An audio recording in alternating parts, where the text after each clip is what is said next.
Hey O&A Youth, my name is Alan, and today we're continuing in our series called New Era, where we're looking at the story of the Israelites being ripped from their home and being forced to live in a land called Babylon. Now, the Israelites had to learn a new language, a new culture, new customs, and they lost their temple, their routines, and everything that felt normal to them. Basically, they were in a massive life transition, kind of like many of you are right now. And when we step into a new season, whether it's a new school, a new city, a breakup, or just a shift in who we are, what I've realized is our first instinct is to look back. We want to look back at what was comfortable. We want to look back to what we are used to.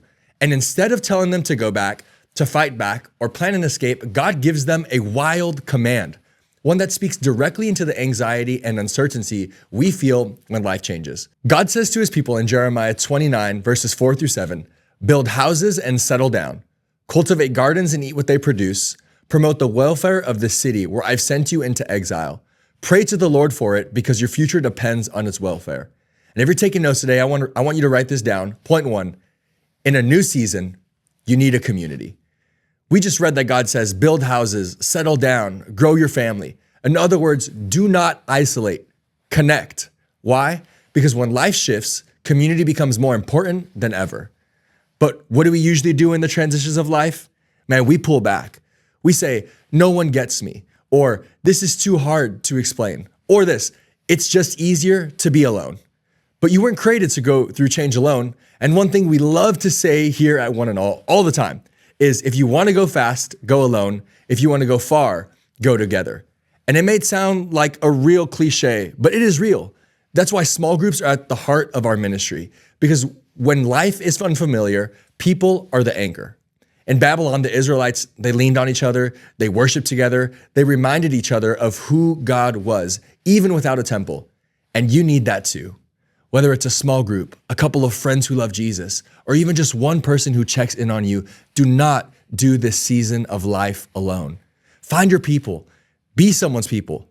And it might feel awkward at first, but I promise that if you keep showing up, it will become like family. Point two, a new season will require new habits. The next thing God says is plant gardens and eat what they produce. Now, this isn't fast food. That's slow obedience. When life changes, there's an opportunity to reset our rhythms, but there's also a danger.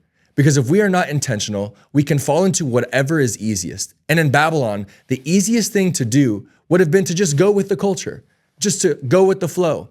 But to go with the flow would have meant going away from God. And so what does God do? He tells his people to root themselves in healthy rhythms. I want you to ask yourself, what do my mornings look like now? Is there space for prayer, for scripture? Do I need to let go of some old habits in order to make space for some better ones? You see, in Babylon, they didn't have the temple. They didn't have the old systems, but they still had God and the chance to build something new. So let me ask you these questions. Maybe you can journal or ponder on these later. What are you planting in this season? And what kind of future are you growing with the habits you have today? Point three, a new season means new people to reach. So far, we've been talking about you, your community, your habits, but let's zoom out. What if this new season isn't just for your growth, but for their good? Jeremiah says this, promote the welfare of the city, pray for it, your future depends on it. See, we often ask this, how can I survive in this season? But what if the better question is, how can I serve in this season? Look at the book of Daniel.